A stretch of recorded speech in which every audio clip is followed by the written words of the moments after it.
और चलिए खबरों में आगे बढ़ेंगे तो यूपी विधानसभा के बजट सत्र की शुरुआत हंगामेदार हुई और सत्र शुरू होते ही सपा विधायकों ने प्रदर्शन शुरू कर दिया। सपा के राष्ट्रीय महासचिव शिवपाल यादव की अगुवाई में पार्टी के विधायक परिसर में हाय हाय के नारे लगाते हुए धरने पर बैठ गए। इस दौरान विधायकों की पुलिस और मार्शल से नोकझोंक भी हुई, जिसके बाद ही राज्यपाल आनंदीबेन पटेल ने अभिभाषण शुरू किया। अभिभाषण शुरू होते ही विपक्षी विधायकों ने राज्यपाल वापस जाओ के नारे लगाते हुए वेल पर आ गए और सरकार पर संविधान विरोधी होने का आरोप लगाया। समाजवादी पार्टी ने तो ये भी आरोप लगाया कि राज्यपाल सिर्फ लिखा हुआ डॉक्यूमेंट पढ़ रही हैं। जो सरकार ने लिख करके दे दिया, सरकार का ये डॉक्यूमेंट है और डॉक्यूमेंट में सच्चाई नहीं है। बसपा सुप्रीमो मायावती ने भी ट्वीट कर राज्यपाल के अभिभाषण को सरकार की विफलताओं पर पर्दा डालने का एक निरर्थक प्रयास बताया है। तो दूसरी तरफ भाजपा ने विपक्ष पर हमला बोलते हुए मुद्दा विहीन होने का आरोप लगाया। विषय ही नहीं आपके पास है, क्योंकि आप मुद्दा विहीन है। कि आपके विषय होता तो आप अंदर बातचीत करते, वहाँ पे मुद्दे रखते। उत्तर प्रदेश विधानसभा में 22 फरवरी को सदन में बजट पेश किया जाएगा। बजट पर दोनों सदनों में चर्चा होने के बाद इसे पारित कर दिया जाएगा। सत्र की कार्यवाही 20 फरवरी से लेकर 10 मार्च तक निर्धारित की गई है। मुद्दों पर चर्चा के आश्वासन के बाद भी सदन के अंदर और बाहर एक तरफ विपक्ष प्रदर्शन कर रहा था तो दूसरी तरफ राज्यपाल आनंदीबेन पटेल अभिभाषण पढ़ रही थी। नारेबाजी और शोरगुल के बीच 1 घंटा 1 मिनट और 18 सेकंड के अभिभाषण को पूरा करने के दौरान आनंदीबेन पटेल ने सरकार की उपलब्धियों के बारे में चर्चा की। सरकार की सराहना करते हुए उन्होंने कहा कि यूपी की अर्थव्यवस्था में सुधार हुआ है, साथ ही यूपी को बम्पर निवेश मिला है। एक जनपद एक योजना को लेकर तेजी से काम हो रहा है, तो यूपी में कई एक्सप्रेसवे का निर्माण काम जारी है।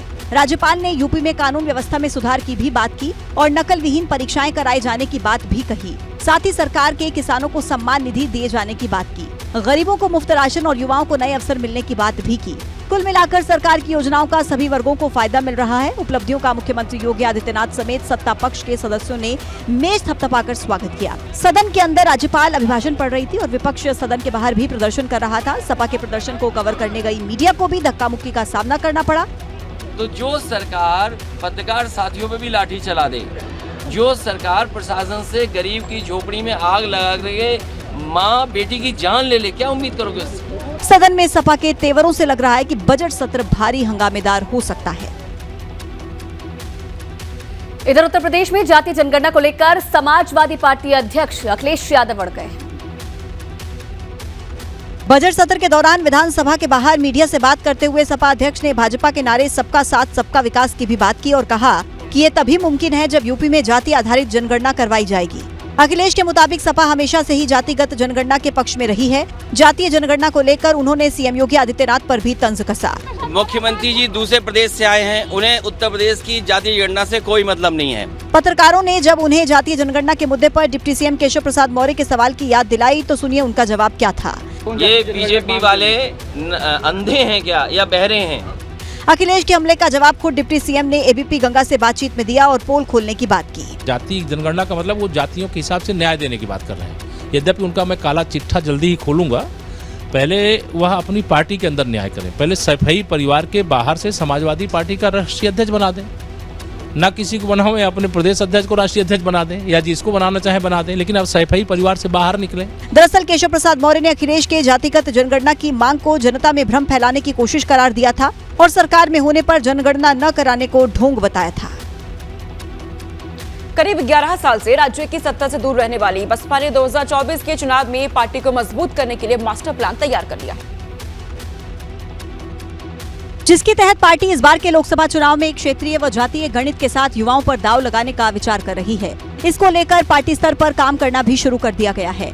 मिशन 2024 के मद्देनजर बसपा ने अब 1 बूथ 5 यूथ की स्ट्रेटेजी पर काम शुरू किया। संगठन को मजबूत करने के लिए कुछ समय पहले बसपा ने गाँव चलो अभियान शुरू किया था, जिसमें यह भी निर्णय हुआ कि बूथ से लेकर पार्टी के पदाधिकारियों तक संगठन में कम से कम 50% चेहरे युवा हों।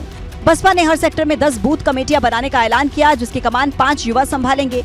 इन युवाओं में पार्टी सभी जाति और धर्म के लोगों को अपने साथ जोड़ेगी, जिससे वो अपने पुराने टैग से बाहर निकल सके। युवा है उनको दोबारा से इस बात को समझाने के लिए कि उनको ये बात समझनी है कि हमें संविधान में दिए गए अधिकार तभी हासिल होंगे जब बहुजन समाज पार्टी की सत्ता आएगी। लोकसभा चुनावों में बसपा का प्रदर्शन गिरता ही जा रहा है, जिसके बाद बसपा ने 2024 के लिए नई रणनीति के तहत मैदान में उतरने का फैसला किया।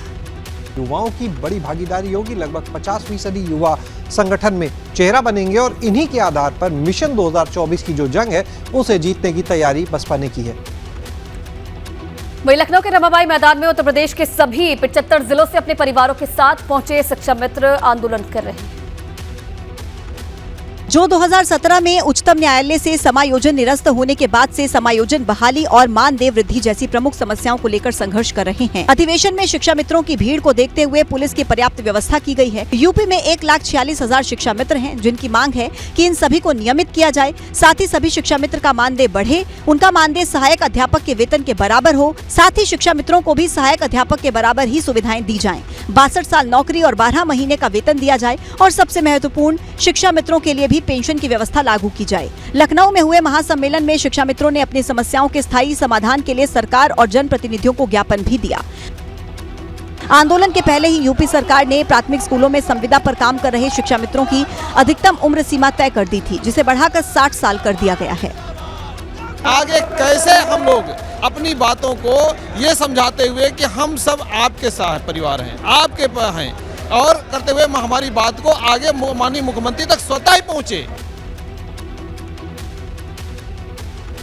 निखत अंसारी के रिमांड खत्म होने के बाद एक बार फिर उसे चित्रकूट जेल भेज दिया गया है, जबकि निखत के ड्राइवर नियाज से अभी और पूछताछ होगी। माफिया मुख्तार की बहू और अब्बास अंसारी की पत्नी निखत अंसारी को दोबारा चित्रकूट जेल भेज दिया गया।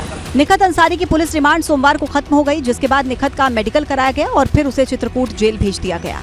बताया जाता है कि 3 दिन में निखत से 60 सवाल पूछे गए, लेकिन निखत ने किसी भी एक सवाल का जवाब सही ढंग से नहीं दिया, पुलिस का सहयोग नहीं किया। निखत अंसारी से पुलिस ने 3 दिन तक लंबी पूछताछ की, लेकिन निखत पर पूछताछ में सहयोग नहीं करने का आरोप लग रहा है। हालांकि निखत के ड्राइवर नियाज से अभी 2 दिन तक पूछताछ और होगी।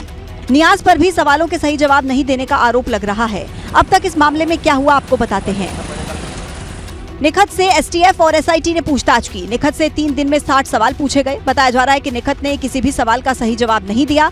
निखत के ड्राइवर नियाज से कई बार पूछताछ हुई। पूछताछ के दौरान दोनों पर बयान बदलने की खबर है। कस्टडी रिमांड के दौरान पुलिस निखत का फोन अनलॉक नहीं कर पाई। हालांकि पुलिस ने निखत के कमरे के पास लगे सीसीटीवी की जाँच की और सीसीटीवी की हार्ड डिस्क से सबूतों को तलाशा गया। बताया जा रहा है कि निखत से ईडी भी पूछताछ कर सकती है। इधर चारधाम यात्रा शुरू होने से पहले जोशीमठ ने एक बार फिर से चिंता बढ़ा दी है। बद्रीनाथ हाईवे पर दरारें बड़े हादसे को न्योता दे रहे हैं। हालांकि सीएम धामी इस मामले पर बैठक करने वाले हैं। जोशीमठ में एक बार फिर से दरारें बढ़ने लगी हैं। ये तस्वीरें बद्रीनाथ हाईवे की हैं, जहां जोशीमठ से मारवाड़ी तक लगातार जमीन धंस रही है। जिन जगहों पर बीआरओ ने दरारों को सीमेंट से भरा था, वहां फिर से दरारें दिखने लगी हैं। जोशीमठ बाजार से गुजरने वाले बद्रीनाथ हाईवे पर ये गड्ढा देखिए। अरे बाप रे, इसकी गहराई आपके माथे पर चिंता की लकीरें खींच देगी। अभी पता हमारे पाप है। यहाँ पर देख लूंगा, यहाँ पर लगभग एक बहुत बड़ा गड्ढा बन गया। कल रात लगभग ये जिसको बताया 20 फीट का गहरा है और इससे जो यात्रा वाहन है, ये यात्रा जो गाड़ी है, मेन हाईवे यही है। इन नई दरारों की खबर मिलते ही प्रशासन एक्टिव हुआ। यही वजह है कि एसडीएम कुमकुर जोशी ने सभी विभाग के अधिकारियों के साथ बैठक की। जोशीमठ से हेलंग और जोशीमठ से मारवाड़ी तक सड़क को ठीक करने के निर्देश दिए। 22 अप्रैल से चारधाम यात्रा की शुरुआत हो रही है। ऐसे में सरकार भी सतर्क है। यही वजह है कि सीएम धामी ने सचिवालय में चारधाम यात्रा को लेकर बैठक बुलाई है, जिसमें यात्रा की तैयारियों पर अधिकारी अपने अपने विभागों की प्रेजेंटेशन देंगे।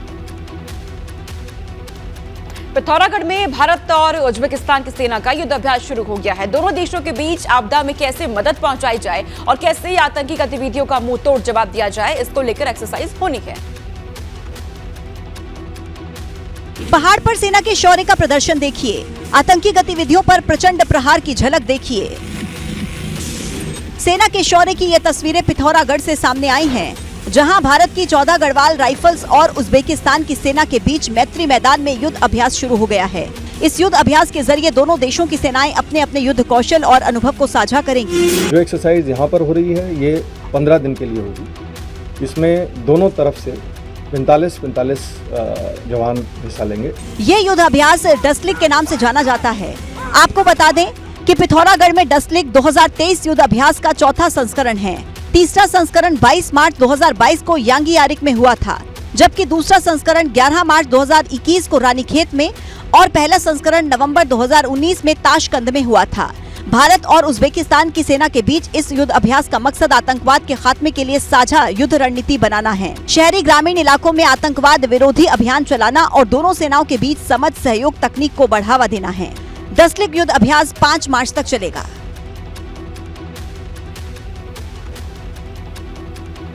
राहुल और प्रियंका गांधी का एक वीडियो सोशल मीडिया पर सुर्खियां बटोर रहा है। इस वीडियो में राहुल और प्रियंका जम्मू कश्मीर के गुलमर्ग में स्नो मोबाइल की सैर करते नजर आ रहे हैं। कांग्रेस सांसद राहुल गांधी कश्मीर के गुलमर्ग में बर्फीली वादियों का लुत्फ उठाते नजर आए। राहुल गांधी ने गुलमर्ग में स्नो मोबाइल की राइड ली। इस दौरान राहुल गांधी के साथ ही उनकी बहन प्रियंका गांधी वाड्रा भी मौजूद रही। देखिए, राहुल स्नो मोबाइल की ड्राइविंग सीट पर बैठे हैं और पीछे प्रियंका गांधी बैठी हुई हैं। राहुल गांधी ने बर्फ से ढके पहाड़ पर काफी लंबी राइड ली। इसके बाद प्रियंका गांधी वाड्रा ने भी स्नो मोबाइल में हाथ आजमाया और इस बार राहुल गांधी उनके पीछे सीट पर बैठे नजर आए। ये वीडियो 19 फरवरी को सोशल मीडिया पर शेयर किया गया, जिसे लोग काफी पसंद कर रहे हैं। अब तक वीडियो को लाखों व्यूज मिल चुके हैं। बताया जा रहा है कि भारत जोड़ो यात्रा के सफल समापन के बाद राहुल गांधी ने 2 दिन की व्यक्तिगत यात्रा प्लान की थी। इसे यात्रा के बाद राहुल गांधी की छुट्टी के रूप में भी देखा जा रहा है। आपको बता दें कि 30 जनवरी को राहुल गांधी ने 3570 किलोमीटर की भारत जोड़ो यात्रा का कश्मीर के श्रीनगर में समापन किया था। इस दौरान राहुल ने कश्मीर से खास लगाव की बात भी कही थी। दिल्ली की जेएनयू यूनिवर्सिटी एक बार फिर से सुर्खियों में है और इस बार छत्रपति शिवाजी की जयंती के मौके पर जेएनयू में जमकर बवाल हुआ। एक बार फिर से जेएनयू का कैंपस जंग का मैदान बन गया। इस बार छत्रपति शिवाजी की जयंती के मौके पर जेएनयू में विवाद की खबर है।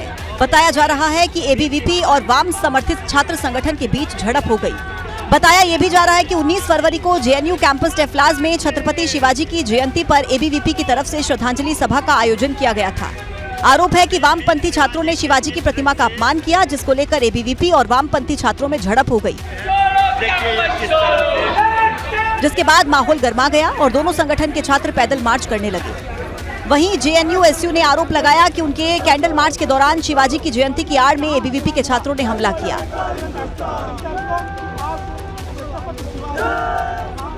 हंगामे की सूचना पाकर मौके पर पहुंची दिल्ली पुलिस ने छात्रों को समझाकर मामला शांत कराया, लेकिन सोमवार की सुबह एक बार फिर से दिल्ली पुलिस के जवान भारी संख्या में जेएनयू कैंपस पहुंच गए, क्योंकि एबीवीपी टेफ्लाज का नाम बदलकर छत्रपति शिवाजी महाराज सेंटर किए जाने की मांग कर रहा है।